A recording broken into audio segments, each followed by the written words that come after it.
Come on now. Jesus Christ, it's already Tuesday. Is that okay? Wait a minute. What's that over there? Hey, Christmas presents. All the way. Oh, Christmas is really fantastic. Yes, it's a fabulous time of year. Finally, last of my Christmas presents arrived. I hope this video is going to be entertaining for you. I've forgotten what I ordered. I remember 3 of them. I'm gonna open them up. Hopefully the video is not completely boring and stupid. These are my Christmas presents. La, la, la, la, la, la. Time of year. Don't you know that Christmas is fantastic in the morning? And Christmas is fantastic in the evening. But Christmas is most fantastic. Okay, Iceberg Slim, Pimp. Wow, what a funny book to open up first. Oh, this is brand new. Did I order this new? All right, who's Iceberg Slim and what is this book called Pimp? I believe this is an autobiography of a pimp. Wrote about this when he realized he was getting too old for the pimp business. This is the second time I will be reading this book. Once upon a time in the 1990s, I used to go to Toronto to visit friends and family.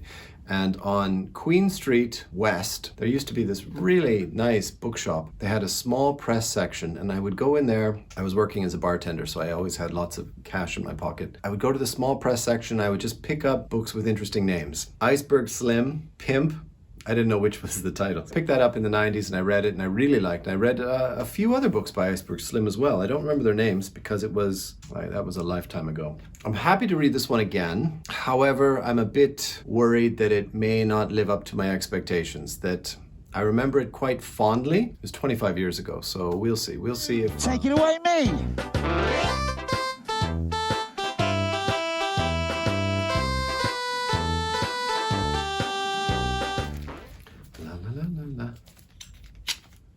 Oh, Jesus Christ. What a shit copy. God damn it. That sucks. Holy Christ.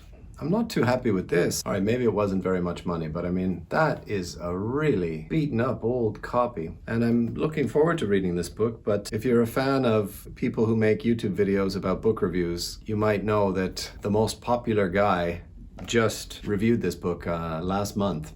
Clifford Sargent at Better Than Food. He just reviewed this, so of course I'm still looking forward to reading it. I guess I won't be able to review it now. Like I try not to let that hinder me. If that guy who's really popular makes a book review, I don't want to just do the same book 2 months later or even 1 year later because he's already done it. And he's a lot more popular than me, so it would be like I was chasing the popular guy. And besides, I've got lots of books. I don't have to review the same books that Cliff Sargent reviews, right? I'm happy that's not the last one I opened.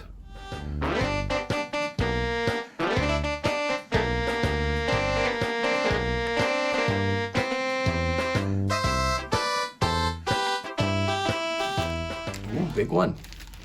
Okay, all right, that's better. Although, you see, when it's a really big book like this, kind of want it to be in good condition, just because I know that I'm always hard on the big books, because I read them in the bath, and that really destroys a book very quickly. Junichiro Tanizaki, Makioka Sisters. Just last week I reviewed the diary of a crazy old man, a mad old man. And a lot of people wrote to me, said, you have to read The Key by Tanizaki. But this one was already in the post. The Makioka, I think this one is supposed to be Tanizaki's magnum opus. In Osaka, in the years immediately before World War II, that's good already, 4 aristocratic women try to preserve a way of life that is vanishing.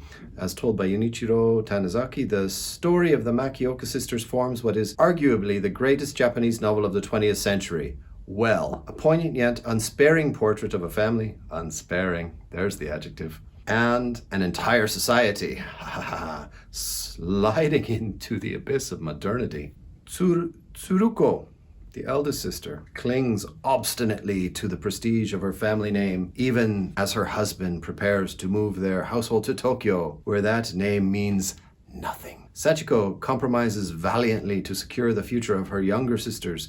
The unmarried Yukiko is a hostage of her family's exacting standards, while the spirited Teiko rebels by flinging herself into scandalous romantic alliances. Good job, Teiko.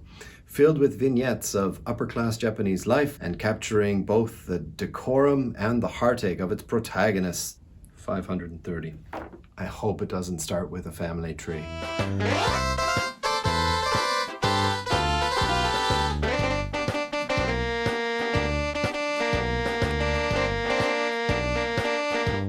Two more. Okay, like they weren't the most expensive books, right? You don't want to open up your Christmas present and say, oh man, doesn't that look like shit? Kazuo Ishiguro, an artist of the floating world. 1948, Japan is rebuilding her cities after the calamity of World War II, her people putting defeat behind them and looking into the future. The celebrated painter Masuji Ono fills his days attending to his garden, his house repairs, his 2 grown daughters, and his grandson. His evenings drinking with old associates in quiet lantern-lit bars. His should be a tranquil retirement, but as his memories continually return to the past, to a life and career deeply touched by the rise of Japanese militarism, a dark shadow begins to grow over his serenity. Since he won the Nobel Prize, he's become quite a name. That's what happens. You win the most valuable, there's the word, you win the most valuable award for literature, people are going to notice. I think this is one of his first books. So I'm really looking forward to that because oftentimes the first book is the best book. You know, that's where they put all of their heart and soul, and that's how they made a name for themselves as a writer. Okay, it's not too long. 206 pages. That's easy. God, these are really strange books to get for Christmas, aren't they? Oh yes, Christmas is fantastic in the morning. And Christmas is fantastic in the evening. Okay, wow. A Single Man. Well, okay. I mean, if there's a movie with that guy, who is that guy? Is that Colin Firth? Who is that British guy? I read a lot of international books. I read a lot of books by women. Read a lot of Canadian books. I read a lot of books, but rarely get to read any gay books. Why is that? I don't know. I suspect that they are not as many as all the rest of them, right? Allen Ginsberg, poetry. William Burroughs, I've never liked. Tennessee Williams, but those are plays. John Cheever. See, John Cheever was gay, but he didn't really write gay stuff. You see, that's it right there. I'm just happy because I can't tell you the last time I read a gay book. You know, maybe I'm making a fool of myself right here, but it's okay. That's never stopped me in the past. If you know some gay stuff that I should be reading, put it in the comment. But Christmas is the most fantastic in the afternoon. Last one. I really have no idea what these are. Okay, we're gonna finish with some strange ones. Do you remember at the beginning of the video that I said I'm gonna open them up and then the video might not be very good because I have no idea what I'm gonna say? I know almost nothing about these books. The Book of Ebenezer LePage by B.G. Edwards. I must have been drunk when I heard this. I've never heard of this. Where the hell did this book come from? The mere thought of having a public image appalls me. So Gerald Edward wrote in a letter to his friend before his death in 1976. He destroyed all fragments, correspondence, and records except for his birth certificate and a photograph of his mother. Okay, I know why I got it. Like just that bit of the bio. That is so good. Wow, long 487. And this one really, again, like this is another one that is just Patrick Hamilton, The Slaves of Solitude. Have you ever heard of this? Measuring out the wartime days in a small town on the Thames, Miss Roach is not unattractive.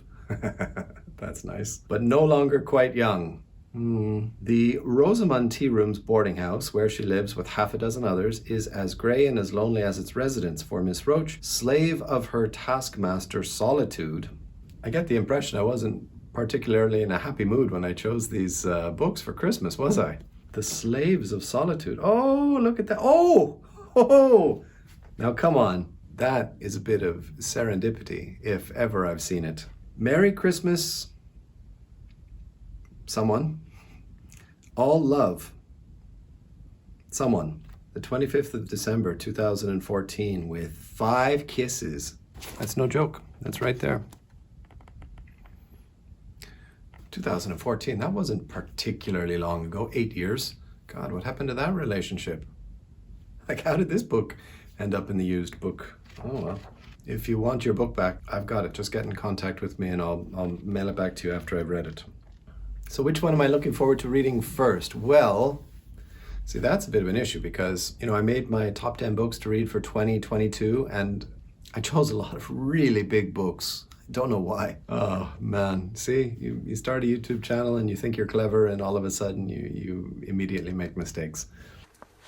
Do you think you're clever? I don't know when I'm going to read those books. I think I'll probably start with A Single Man because it's the shortest. Okay, yeah, so those are my Christmas presents. Apologies if the video is a bit scatterbrained today. If you want to read any of these along with me, I'll provide a link below and you could buy them on Amazon. Or you don't have to buy them on Amazon. You could buy them anywhere you goddamn well please. It's up to you. I was so excited when I ordered them, just couldn't wait. All right, so there's the video for this week. Those are my Christmas presents. I hope you enjoyed the video. This is Grant Loves Books. That's what he wants for Christmas and his birthday and any other time. Special books, not just regular ones. They need to be some strange books. Right. Oh, Christmas is really fantastic. Yes, it's a fabulous time of year.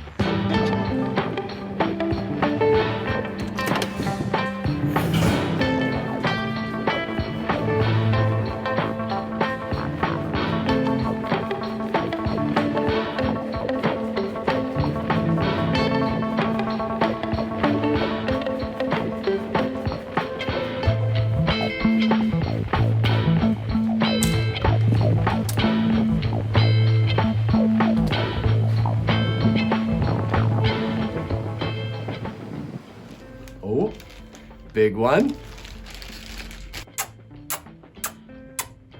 Don't get upset if that's not the right terminology. I'm an old man, okay? My apologies if that has upset you, but it's not a gay book. It's not dancing around listening to Barbra Streisand, but you know what I'm talking about. Thank you.